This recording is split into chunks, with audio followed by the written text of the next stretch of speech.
Vamos a dar unos minutos a que se terminen de conectar algunas personas que están teniendo algunas dificultades para conectarse. Solo unos minutos. Y bueno, pues bienvenidos a todos los que van llegando de parte del equipo de Human Center. Me gustaría hablarles un poco sobre el webinar que vamos a realizar el día de hoy. Es sobre uso y confidencialidad de la información y la prevención de delitos en el entorno laboral. Creo que es un tema muy importante porque casi siempre reaccionamos ante circunstancias adversas cuando estamos haciendo un trabajo y ya observamos que hay un incidente crítico. Y lo importante es prevenir. Entonces eso se va a dedicar el día de hoy el webinar. Presento a mi compañero, al ponente licenciado Jonathan Pineda Escobedo, quien es licenciado en comunicación y tiene una amplia experiencia en el ámbito de investigación de antecedentes y procesamiento de la información para temas de inteligencia y seguridad. Ha trabajado en diversas dependencias de seguridad nacional y es para mí un gusto y un placer poder tenerlo aquí el día de hoy, que nos comparta su conocimiento. Saludos, Jonathan. Espero te encuentres bien. Y bueno, te cedo la palabra para que nos empieces a explicar un poco acerca de esto. Ok, bueno, pues buenos días a todos. Muchas gracias por su asistencia. Y antes de entrar de lleno en el tema, les quiero hablar un poco de lo que es la ciberdelincuencia. Si me compartes la primera diapositiva, Aldo, por favor. Bueno, hoy estamos viviendo en un ambiente atípico, donde tenemos que trabajar desde casa. Todo esto del COVID pues ha hecho que muchas empresas cambien la forma de trabajar y para ellos es importante conocer qué es la ciberdelincuencia, ¿no? Pues la ciberdelincuencia pues se trata de los delitos que se cometen a través de la red, ¿no? En este caso, a partir de que estamos trabajando desde casa, ha aumentado un 14%. Esto debido a que es más fácil para los hackers vulnerar nuestro sistema, nuestra red doméstica, que una red de una organización, una empresa con un servidor, con soporte de sistemas, todo esto, ¿no? Digamos, aquí tengo un ejemplo claro de qué sería este tipo de delincuencia. Digamos que de 100,000 correos que envía un hacker, el 0.01%, digamos aproximadamente 1,000 correos, son defraudados. Robo de identidad, robo de cuentas bancarias. Entonces, imagínense el problema que puede ocasionar para muchas empresas, ¿no? ¿Me compartes la siguiente, por favor, Aldo?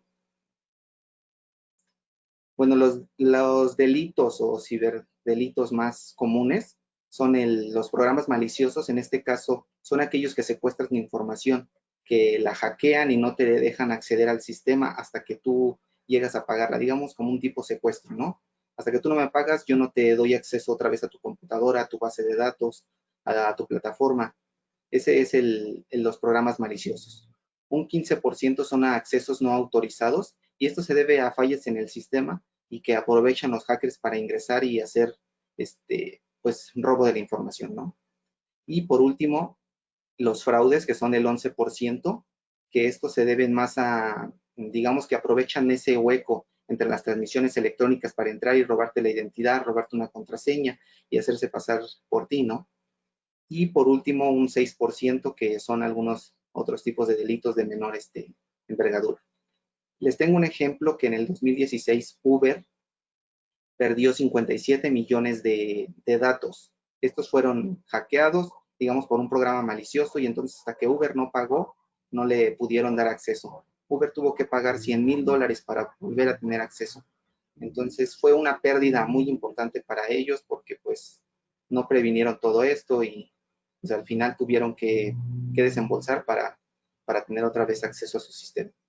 ¿Me compartes la siguiente?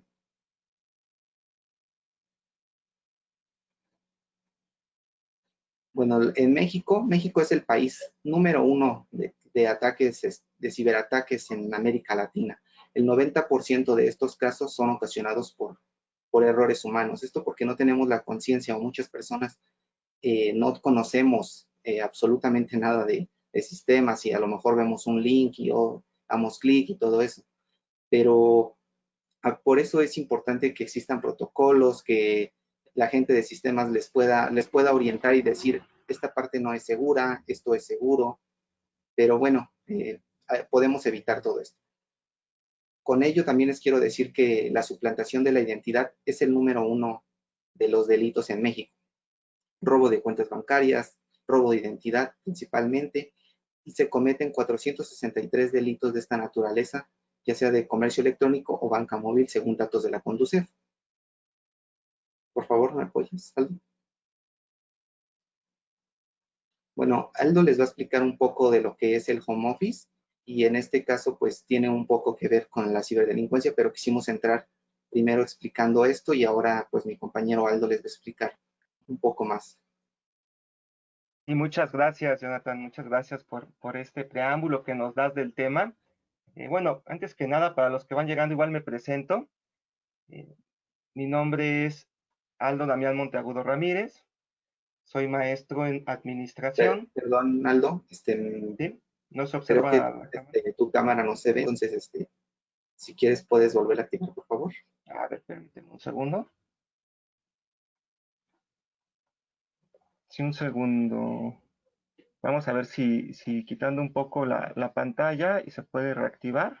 Ok, Ok. ahí está, perfecto.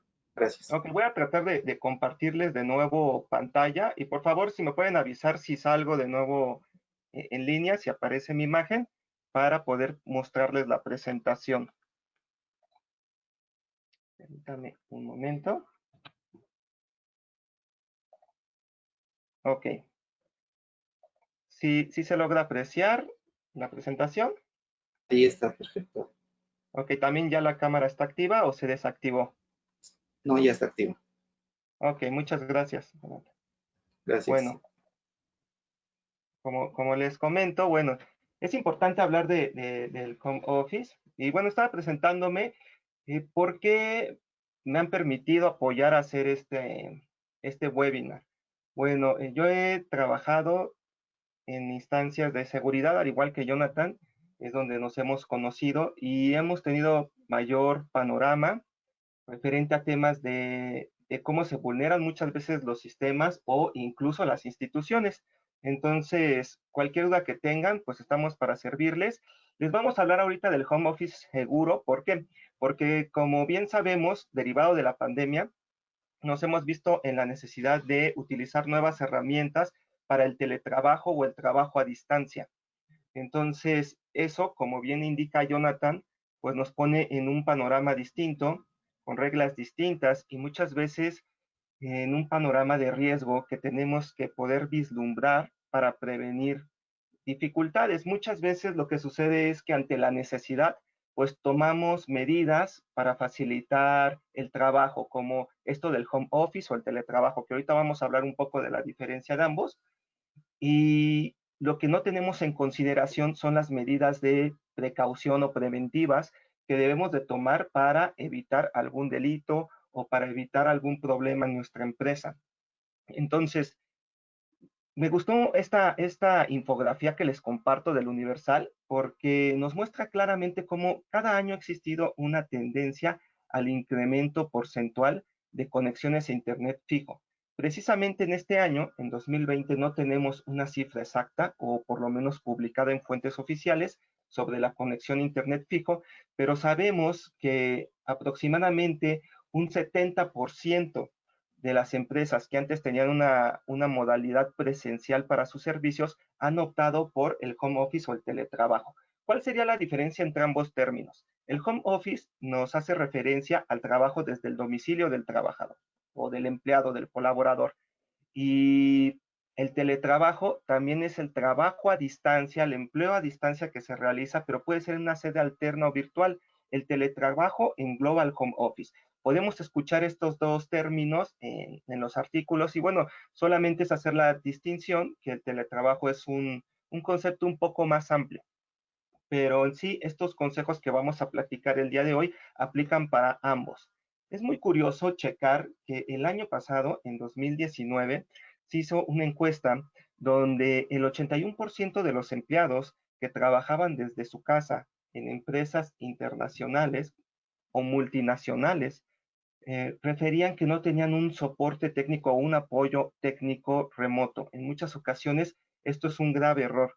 Y si eso pasaba con el home office que era planeado y diseñado con antelación en sus procedimientos, pues ahorita que lo hemos estado implementando de una manera más urgente, nos podemos saltar ese paso. Y es muy importante tenerlo en mente porque eso empieza a vulnerar los equipos y por ende toda la información que nosotros manejemos. Y bueno, algunos puntos que les queremos compartir en Human es precisamente aquellos consejos, aquellos tips que puedan, pese a ser muy sencillos, ayudarnos para no vulnerar nuestra información. Uno de ellos es capacitar a los empleados en el manejo de los equipos y en los riesgos. Muchas veces nos damos cuenta que los empleados no tienen conocimiento de cómo se vulnera su información. Como bien mencionaba Jonathan, hay muchas campañas de phishing o suplantación de la identidad que a través de correos falsos pueden pedir datos que vulneren a la empresa o a la persona. Y si nosotros no ponemos en alerta a nuestros colaboradores, muy probablemente puedan caer en el error de ingresar sus datos, de permitir que otro suplante su identidad o de dar entrada a lo mejor a programas remotos que pueden afectar y vulnerar su información. Por eso es importante que se les mencione todos estos riesgos, que de manera, aunque sea remota, se pueda acordar con el colaborador dónde va a realizar el home office. Es decir, si el colaborador dice, en mi casa tengo este espacio disponible, o a lo mejor yo creo que sería el más óptimo, ok, ¿por qué circunstancias lo consideras así? Ah, bueno, porque tiene más privacidad. Bueno, vamos nada más a, si quieres, por videoconferencia, sin invadir tu intimidad, que nos puedas hacer como un panorama de dónde vas a trabajar, porque muchas veces puede haber riesgos incluso por aspectos muy obvios, que tienen la ventana cerca de donde tienen su equipo de cómputo y se los pueden sustraer, o que a lo mejor no hay una corriente, una toma o una corriente que sea adecuada y puede generar incluso un cortocircuito. Entonces, ese tipo de circunstancias tan básicas, sí es bueno platicarlo porque muchas veces no sabemos ni cómo están realizando el trabajo los colaboradores. Otra cuestión importante es precisamente definir qué es lo que va a medir la productividad. Yo qué espero de ti como colaborador, como trabajador, qué espero que realices durante tu casa. Estipular bien los horarios y la disponibilidad que se debe de tener. ¿Por qué? Porque muchas veces, como no estamos acostumbrados a esta modalidad de trabajo, puede haber una sobrevigilancia. Es decir, al empleado se le está constantemente vigilando o al colaborador para ver su productividad, pero no se le dice cómo se le va a medir. Entonces esto genera estrés, cansancio, lejos de utilizar lo positivo que puede tener el teletrabajo o el home office en reducir tiempos, puede ser agotador y las personas también terminan dejando a un lado los protocolos de seguridad por este fastidio, este cansancio y puede vulnerar a nuestra empresa. Entonces, especificar bien horarios y reglas y tener un protocolo de resguardo de la información. Tenemos que pensar qué información nosotros utilizamos. ¿Utilizamos información susceptible de ser clasificada? Es decir, datos personales, datos que consideremos confidenciales, porque si es así debemos de tener un manejo muy específico de la información, ya que tenemos una responsabilidad al tenerla, resguardarla y manejarla. Entonces, ¿qué se sugiere?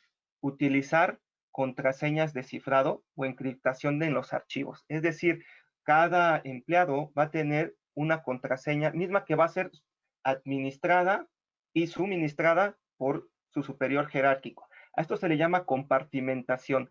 Cada uno va a tener sus contraseñas y de acuerdo a la necesidad de supervisión en la escala jerárquica, se va permitiendo que la persona pueda tener acceso a los diversos archivos de sus empleados. Otra cuestión que es importante pensar y que muchos corremos ese riesgo es si estamos en verdad protegiendo la información. A veces creemos que con eliminarla es suficiente. Si ustedes prestan una USB o una computadora a alguien, pese a que las hayan formateado ambas, cualquier persona, sin necesidad de tener conocimientos profundos en la materia de informática, puede recuperar la información. ¿Por qué? Porque no se borra, en realidad queda guardada en los clústeres de la memoria y con un programa muy sencillo la recuperas. ¿Qué se recomienda? Simplemente tener un asesoramiento en esa materia y a lo mejor poder utilizar programas de borrados de varios pasos. ¿Esto qué quiere decir? Van a sobreescribir en los clústeres de la memoria para que no puedan recuperar la información. Porque si yo tengo todos los archivos de mi contabilidad en una memoria, la formateo y la entrego a otro empleado o proveedor pero yo no sé si ellos la pueden recuperar, estoy vulnerando a la empresa. Otro punto de importancia es precisamente utilizar las herramientas proporcionadas por la empresa, por la organización, porque muchas veces cuando bajamos herramientas de carácter gratuito, pues estas suelen ser más vulnerables, suelen tener más espacios, más vulnerabilidades, más errores que pueden aprovechar aquellos que conocen de tecnología para hacer algún ataque cibernético. Entonces, evitar los programas de libre acceso o los sitios que no sean oficiales. También se recomienda hacer una autenticación multifactorial. ¿Y esto qué quiere decir?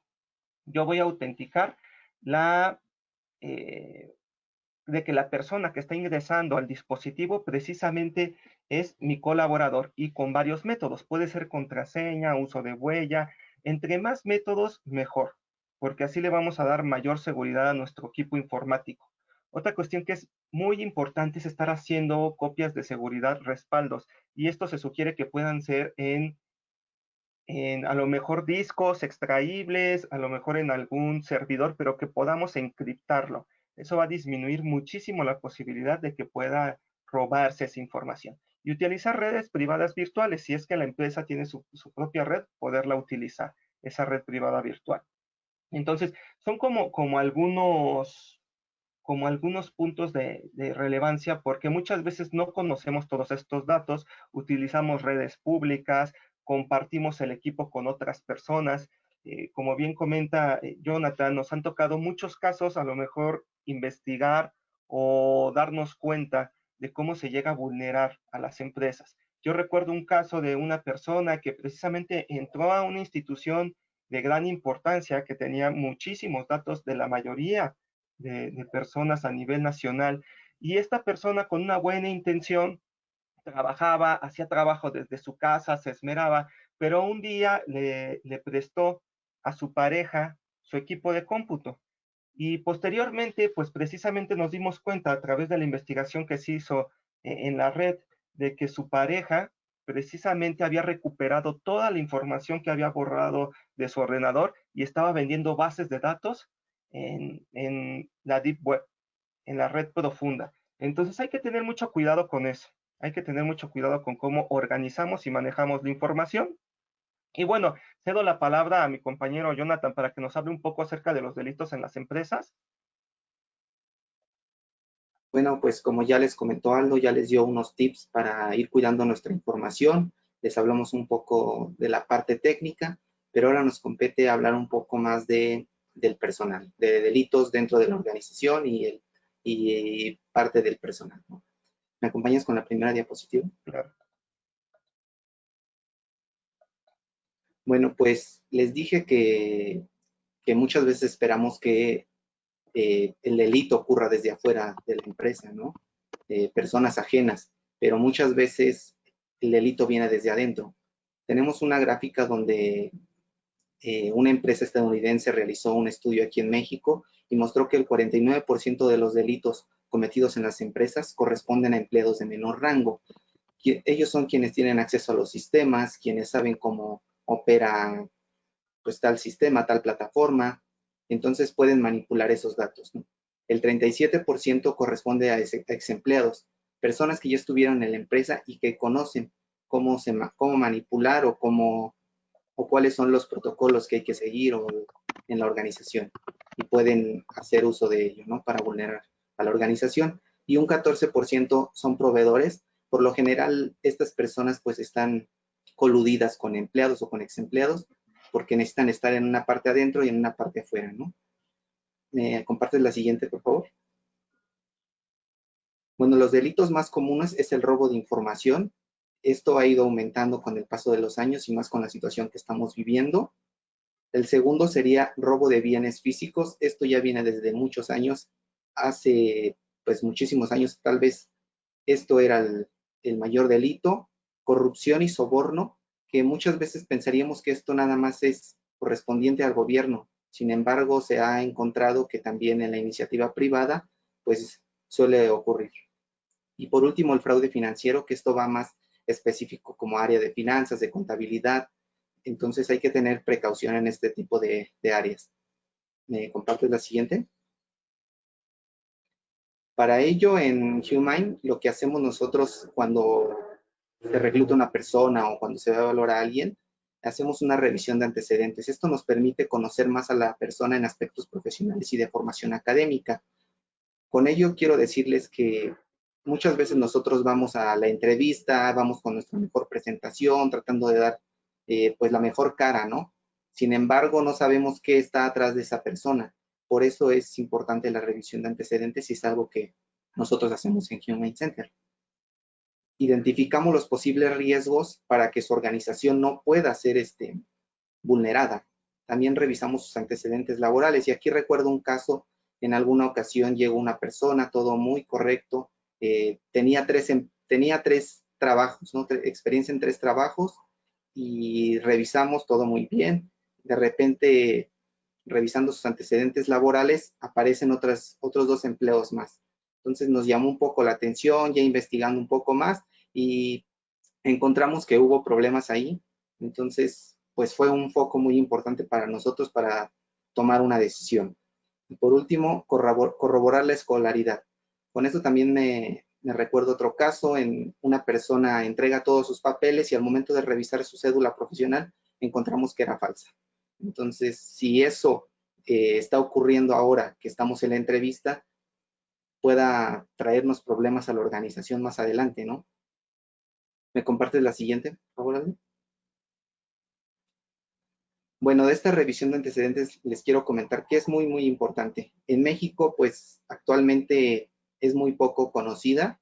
Solo los centros de trabajo son quienes trabajan con esta búsqueda de antecedentes. En España ya es un poco más recurrente y encontramos algunos datos donde nos dicen que el 39% ya de los empleadores usan este método de identificación. El 43% nos dice que encontró algo que le ayudó a tomar la decisión y decir, esta persona no puede ser contratada.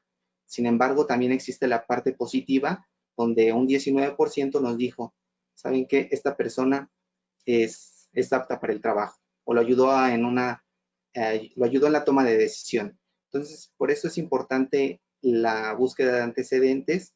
Aldo les va a hablar un poquito más adelante sobre algunas evaluaciones que tenemos en Humane Center que complementa la búsqueda de antecedentes.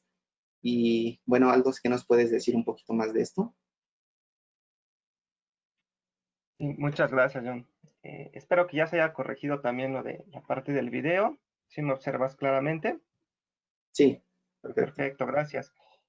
Y bueno, la búsqueda de antecedentes es algo que en realidad no se realiza mucho más que en instancias de seguridad eh, o instancias policiales, pudiéramos decir aquí en México, pero es una gran herramienta, así como también las pruebas de confianza, que es un poco de lo que vamos a hablar.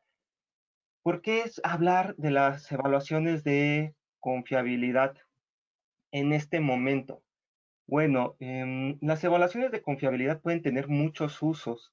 Uno de ellos, indudablemente, es ingresar a nuestra empresa a personas que nosotros podamos examinar a profundidad para darle un puesto en el que creamos que es competente, pero también que no tiene muchos riesgos en su trayectoria escolar, laboral o de vida. Entonces nos sirve para seleccionar a personas con un alto nivel de confiabilidad. Y pongamos el escenario de que algunas empresas van a requerir robustecer su, su estructura, a recontratar personas, y nos puede servir esto pues para acotar riesgos. Pero hay otros escenarios en los cuales también nos vamos a ver inmersos. Por ejemplo, algunas evaluaciones de control de confianza, como es la psicológica, que ahorita vamos a hablarlas de manera más detenida, nos pueden ayudar a saber estas personas que van a ingresar a nuestra empresa, cómo es que van a regresar, cómo se encuentran también en un estado anímico, emocional y también de su estructura de personalidad.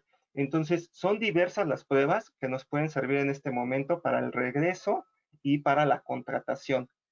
Sin embargo, es importante siempre poder allegarse a personas que conozcan del tema y que nos puedan orientar de manera profesional.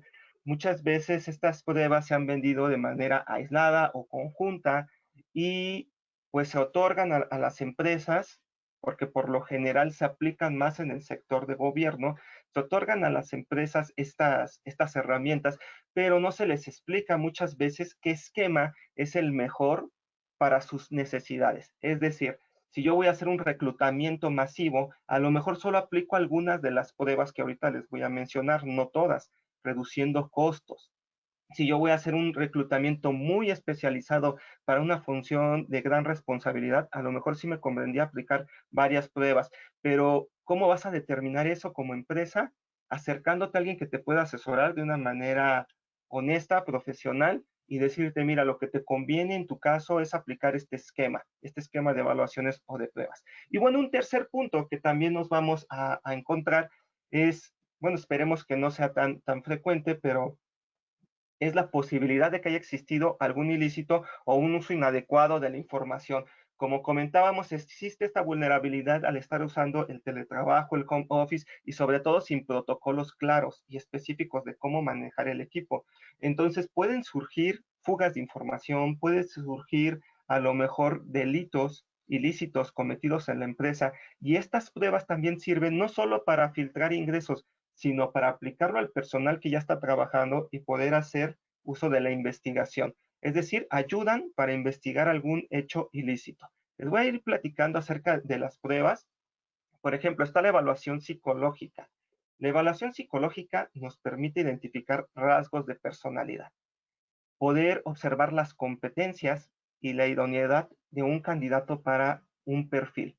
Y ustedes se preguntarán, bueno, eso también se hace en el reclutamiento tradicional, ¿no? También se hacen algunas pruebas psicológicas y se checa si la persona coincide con el perfil de puesto que se está buscando. Pero al hablar de una prueba de confianza, hablamos de algo más profundo y a detalle y con un análisis distinto. Aquí, si bien se van a checar las competencias del candidato y se va a verificar que cubra con el perfil de puesto, también se van a checar sus rasgos de personalidad y precisamente esto nos permite prospectar tendencias o riesgos. Y ese es un plus que tiene la evaluación de confianza. Pongamos el caso de una persona que va a trabajar a lo mejor con otros seres humanos, atendiendo a niños, a lo mejor cuidando a personas vulnerables, y de repente, pues tiene aparentemente una buena trayectoria, cumple con el perfil. En un reclutamiento tradicional, pues a lo mejor no se apegan mucho a lo que pueda, a todo lo que pueda expresar las pruebas, porque el tiempo de entrevista es muy corto y ingresa. Pero al hacerle una prueba de confianza, a lo mejor observamos que esta persona tiene rasgos psicopáticos, que a lo mejor muestra una elevada agresión, impulsividad, y entonces eso ya nos brinda a nosotros un foco rojo para decir, ok, si va a estar en atención de personas vulnerables, haciendo un escenario prospectivo, mejor pues lo evitamos contratar porque puede afectar a las personas o incluso en algunos casos afectarse a sí mismo. Si va a ser una persona que pensamos que pueda formar parte de algún equipo muy especializado de seguridad y no tolera esa presión, incluso lo estamos poniendo en riesgo al ingresarlo. Pero con este tipo de evaluación, pues se realiza una batería psicológica más completa, se checan también las competencias y el perfil de puesto, como comentaba, pero aparte se verifica toda esta cuestión de sus rasgos de personalidad y estos análisis prospectivos a través de una entrevista profunda. Entonces eso ya nos brinda mayores elementos que un reclutamiento tradicional. Por otra parte, también tenemos las evaluaciones médicas y toxicológicas.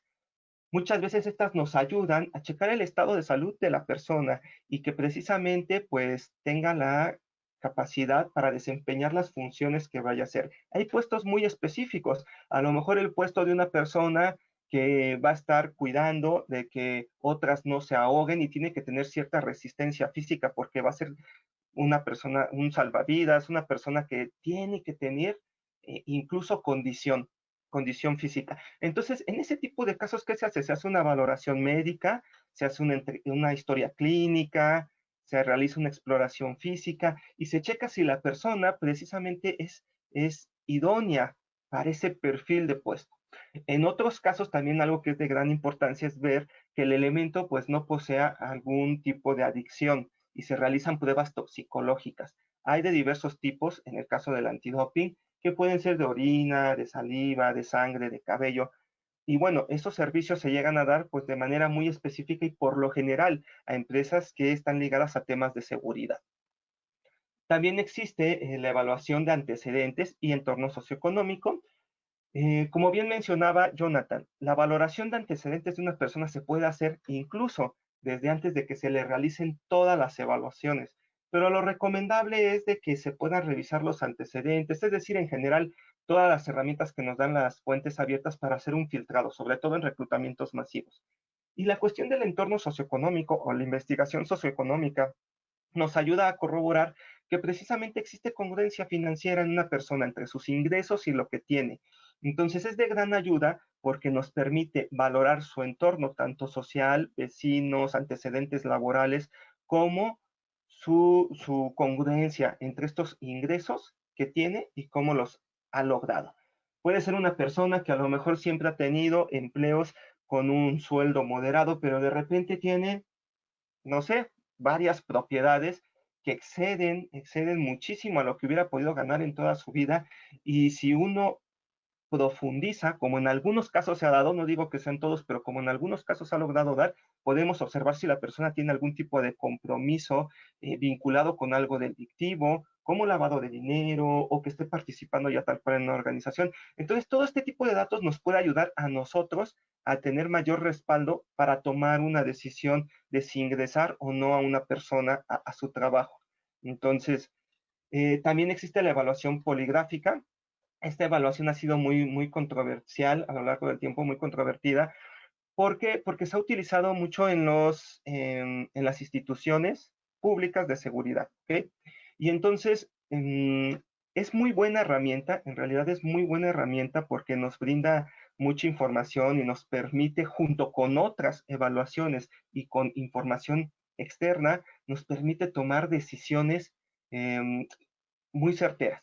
Les explico un poquito de lo que es la evaluación poligráfica. La evaluación poligráfica es un examen que se divide en dos partes. El primero es una entrevista, donde se le preguntan al candidato o a la persona que ya está trabajando los temas de interés de la empresa. En el caso de que sea un candidato que apenas va a ingresar, a lo mejor sobre su historia laboral, sobre si ha tenido antecedentes delictivos o no, y en el caso de que ya sea una persona que está trabajando y es un asunto de investigación, a lo mejor se le pregunta sobre el hecho, qué sabe acerca de lo que sucedió.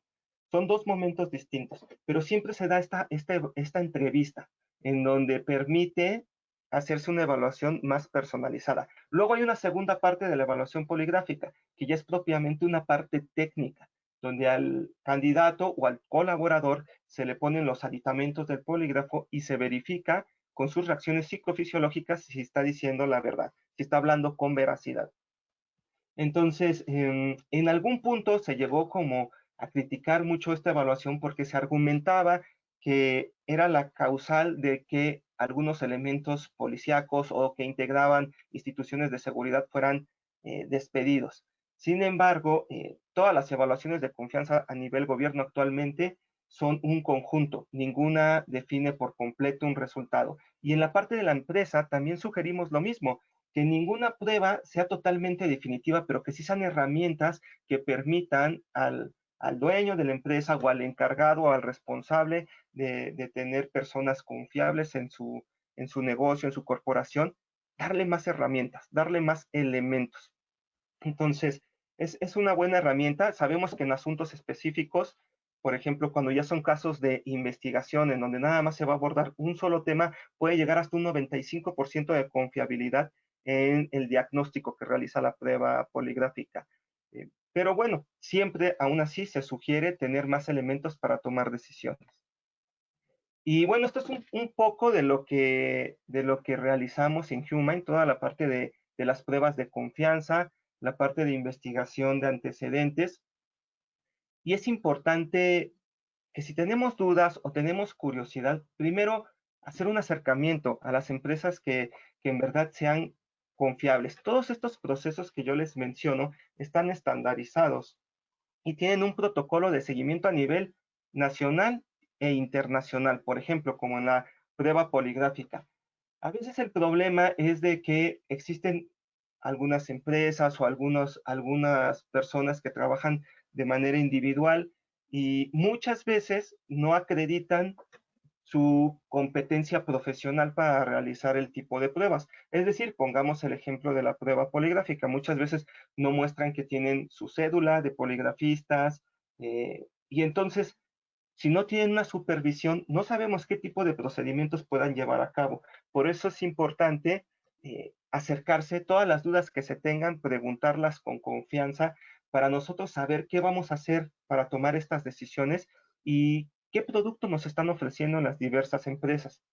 Entonces, algo que también les recomendamos en la parte de antecedentes es considerar que no es una simple búsqueda general en fuentes abiertas. Una persona que trabaja haciendo una revisión de antecedentes, como en el caso de mi compañero Jonathan, posee un entrenamiento y especialización previa entonces, en el uso y manejo de la información y su procesamiento. La información solo nos sirve, solo es útil si sabemos procesarla. Nosotros podemos tener muchísimos datos, pero si no los procesamos, no podemos generar inteligencia, no podemos generar decisiones certeras en nuestra empresa. Nosotros podemos tener muchísimos datos de quienes integran nuestra empresa, pero si nosotros empezamos a encontrar patrones sobre a lo mejor eventos que han ocurrido, personas que han estado en diversas áreas. Podemos descubrir lo que se llama en el ámbito de la investigación brechas de investigación que nos den hallazgos para poder descubrir posibles ilícitos, poder cambiar nuestros protocolos y fortalecer nuestra seguridad. Y todas estas pruebas nos sirven mucho para ello. Como les comentaba, pueden ser esquemas completos de las 5 pruebas o pueden ser esquemas reducidos donde a lo mejor se realice nada más revisión de antecedentes y prueba psicológica. Y bueno, en este caso es también importante destacar, como lo hemos mencionado en otros webinars, que tenemos que comprender en qué situación, comprender y tener el conocimiento de en qué situación van a regresar nuestros colaboradores al trabajo, incluso nosotros mismos. Por eso es importante en estos momentos abrirnos a la posibilidad de hacer evaluaciones psicológicas, las cuales pueden ser de diversos tipos, pueden ser a profundidad, de confianza, o también pueden ser clínicas. Y si ustedes tienen esa inquietud o esa necesidad, se pueden acercar con nosotros y nosotros les recomendaremos cuáles son las mejores y las que están de acuerdo a sus necesidades. Por último, para poder dar paso a las preguntas, si es que existen preguntas generales del público, queremos compartirles también de términos pasados de otros webinars que tenemos actualmente en nuestra página de internet una herramienta que es un cuestionario que nos permite valorar el riesgo ante el retorno precisamente por cuestiones sanitarias. Es un cuestionario muy sencillo, pero sí nos da un panorama general para poder planear y prospectar cómo puede ser el regreso a sede. Ese ya está disponible en la página de Human Center. Los datos están en la lámina presente y es gratuito. Ustedes lo pueden descargar, así como ingresar a los diversos programas que tiene nuestra página. Y, y bueno, este cuestionario, si también tienen dudas o no lo pudieran localizar, nos comentan y se los hacemos llegar. Y vamos a esperar tantito a ver si existe alguna duda, alguna pregunta que nos quieran hacer o que tengan respecto a este tema. Y no sé si tú, Jonathan, quisieras platicar algo en este punto. Pues sí, mira, quiero comentarles que la búsqueda de antecedentes, como lo comenta Aldo, no es previamente antes de las evaluaciones que nos comentó. Esto también puede ser durante la evaluación o post evaluación. Entonces siempre hay que tomar en cuenta eso porque a veces de las evaluaciones sale mucha información y entonces digamos que es un trabajo de investigación muy completo. Sí, claro, y no solo es como esta parte de solo centrarse en los riesgos, a veces hay cosas fortuitas muy positivas, por ejemplo, como encontrar a lo mejor aspectos positivos de una persona sobre su trayectoria, ya sea académica o laboral, que a lo mejor no se contemplaron dentro de la entrevista porque no hubo la necesidad, ¿no? No hubo esa necesidad de, de preguntarle exactamente pues todos sus logros. Pero ya cuando checamos esta parte de antecedentes, a lo mejor podemos descubrir que la persona efectivamente realizó algún proyecto de manera exitosa y que fue muy positivo. Entonces, bueno, es una gran herramienta que nos puede ayudar para tomar decisiones tanto para el ingreso o para descartar muchas veces candidatos. Y, ok, nos comentan una pregunta. ¿Cuáles serían los requisitos que debe de cubrir una búsqueda en fuentes abiertas? No sé, ¿te gustaría a ti responderla o...? Sí, bueno, no sé si se refiera a la persona como tal o se refiera a la búsqueda de mm, la búsqueda en sí. Voy a hablar en la búsqueda en sí porque creo que es a lo que se refiere. Ok, Eh, pues mira, no te puedo decir qué debe ser lo correcto qué voy a encontrar o qué no voy a encontrar, porque eso es un trabajo de investigación y conforme yo voy avanzando en este tipo, obviamente, de investigación, pues voy encontrando cosas o voy descartando o voy aumentando. Entonces no existe un parámetro como tal de qué voy a encontrar. Pero como les comentaba en las láminas anteriores, pues sí podemos conocer su experiencia profesional, podemos conocer a lo mejor pues no sé, ámbitos afuera del trabajo, en este caso escolaridad, pero les digo, no existe algo rigurosamente estricto que se deba de encontrar. ok, bueno, claro, aquí sabemos que cada persona pues puede tener diferentes observaciones en la investigación, ¿no? De manera general. Yo creo que si hablamos de generalidades, como requisito, pues tiene que ser una búsqueda ética, profesional, porque siempre es con respeto a las personas, a su privacidad, pero también debe de ser exhaustiva.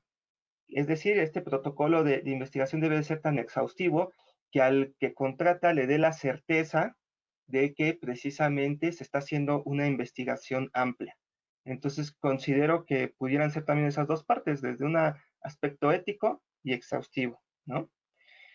Hay algunas preguntas que también nos han hecho referentes al tema que se me hacen muy interesantes. Por ejemplo, nos preguntaban en momentos pasados si se aplicarían las 4 pruebas en el caso de una contratación masiva. Entonces, yo creo que es importante poder definir nuestra necesidad primero y a partir de ahí elegir como algún producto que sea idóneo. Hay contrataciones que son masivas y que precisamente son de personal que a lo mejor no va a hacer funciones muy sensibles, ¿no? No va a ser a lo mejor uso como de datos bancarios, de información confidencial, o no va a tener a lo mejor eh, a su cargo bienes. Entonces, en ese tipo de casos, a lo mejor lo que se puede hacer es como una revisión de antecedentes y la parte psicológica, ¿no? Es lo que se puede sugerir para nosotros tener mayor certeza de a quienes contratamos. A lo mejor ya cuando se manejan bienes, valores como mencionábamos, información sensible, podríamos hacer ya la prueba poligráfica, la investigación de antecedentes y también la investigación de entorno social, pero es dependiendo un poco de esas necesidades, esos esquemas. Ahora, en la parte de qué tipo de prueba yo puedo aplicar ahorita durante el confinamiento, porque también nos lo han llegado a preguntar.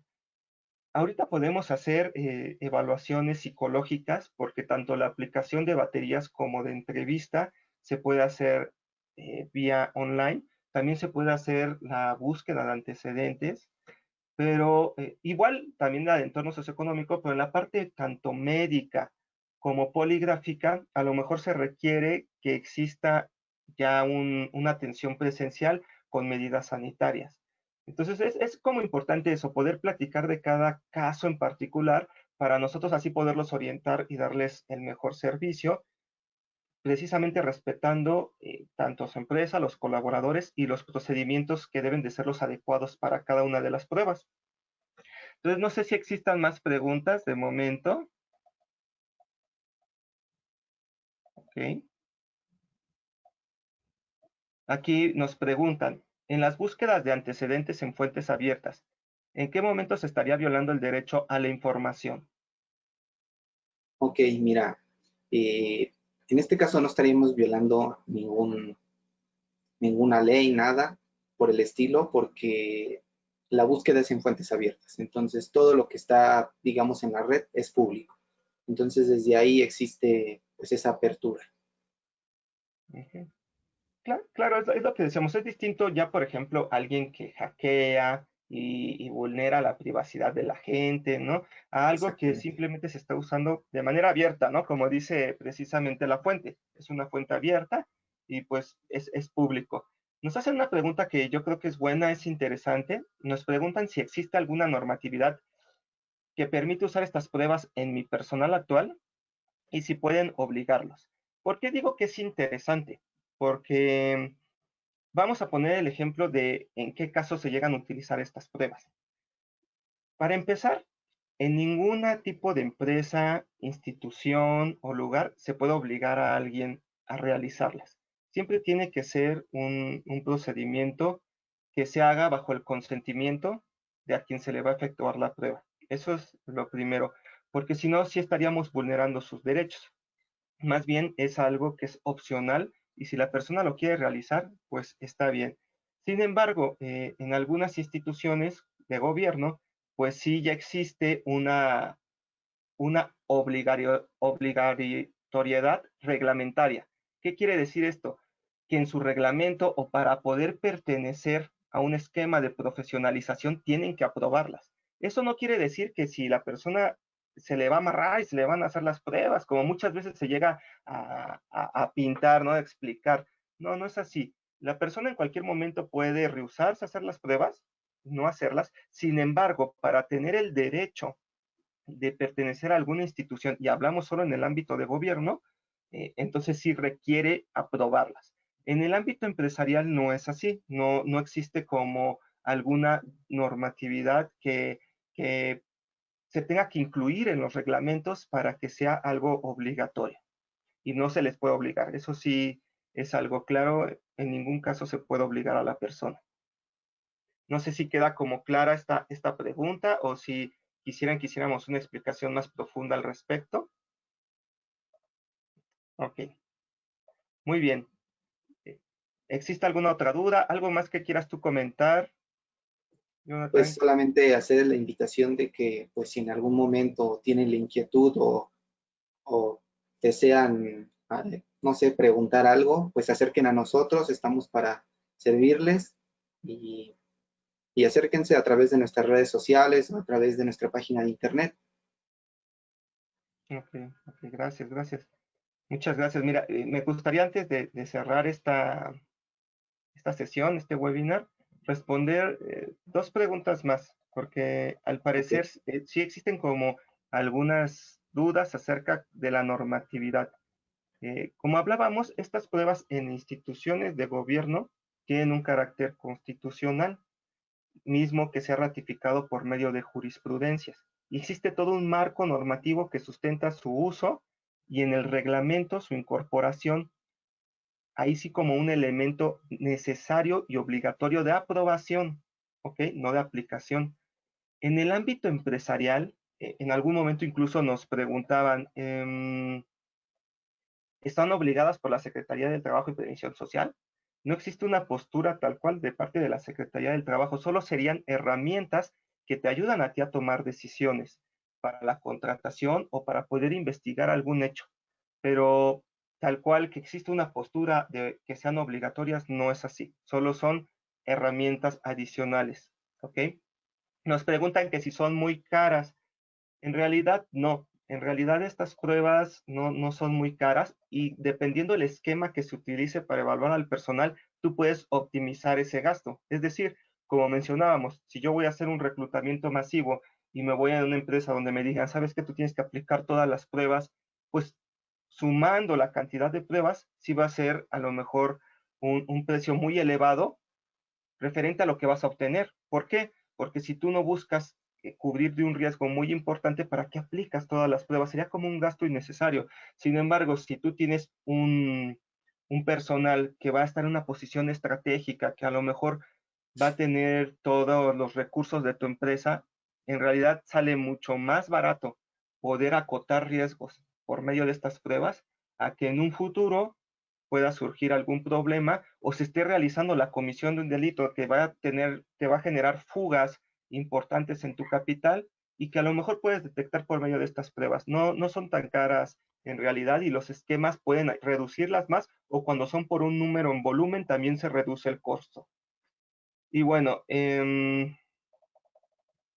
nos preguntan si estas evaluaciones pueden ayudar a decir qué personas pueden hacer home office de manera segura.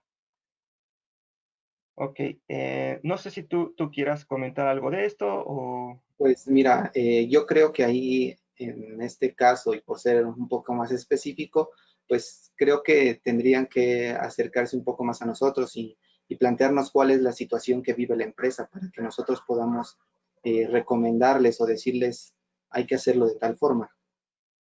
Ujú. No sé si tú quieras agregar algo más. Sí, yo creo que aquí en este punto del home office sí nos puede ayudar a ver qué se ha realizado. Por ejemplo, si se tiene la presunción de que ya existe una fuga de información o se han vulnerado datos confidenciales o se ha realizado algún acto ilícito, estas pruebas, al aplicarlas, nos pueden dar un panorama muy amplio y específico de qué está pasando. Y, y bueno, en la parte de cómo se utilizan los protocolos, también nos puede servir. También nos puede servir para saber cómo se han ido aplicando por parte de los colaboradores, a lo mejor protocolos esenciales, que sabemos que si no realiza esta serie de pasos y estas comprobaciones de seguridad, pongamos, es porque está dando la entrada a lo mejor a algún tipo de ilícito. Y bueno, muy bien. También nos preguntan si, por ejemplo, para sacar la trayectoria laboral, el indagar en la página del IMSS estaría violentando el derecho de la información porque me pide datos personales. Bueno, pues como les comentamos, no ingresamos a ningún sitio que no sea público, en este caso, y mucho menos estaríamos suplantando la identidad de alguien. Entonces, creo que en esta pregunta, pues en realidad no hacemos eso, ¿no? Claro, o sea, una cosa es importante, la persona cuando acepta los términos y condiciones de la empresa que está evaluándolo, pues esa misma persona a veces brinda los datos, ¿no? Como su currículum, como su trayectoria, e incluso las mismas entrevistas, pero la investigación de antecedentes siempre se realiza de una manera ética y no se suplanta la identidad de alguna persona. Sí, Ok, bueno, creo que de momento no hay más dudas. Nosotros los invitamos a que si siguen teniendo cualquier tipo de duda, de inquietud de estos temas que hablamos, porque la verdad es un tema muy amplio, muy controvertido. Creo que una hora no es suficiente para abarcar todos, siquiera una de estas pruebas a profundidad, ¿no? Pero si a ustedes les interesa este tipo de asesoría, de apoyo, estamos para servirles. Con todo gusto, cualquier pregunta, cualquier duda. Igual si requieren este material del webinar, pues te los podemos pasar. Y bueno, yo de mi parte, pues les agradezco mucho su presencia, su tiempo. Gracias. Muchas gracias, Jonathan, por gracias a acompañarme. ustedes. Y no sé si tú quieras agregar algo ya para finalizar. Pues solamente que pues estamos para servirles y pues acérquense si tienen alguna duda. Estamos, pues ahí, ¿no? Muchas gracias, Jonathan. Pues No de qué. gracias. Hasta luego. Hasta luego.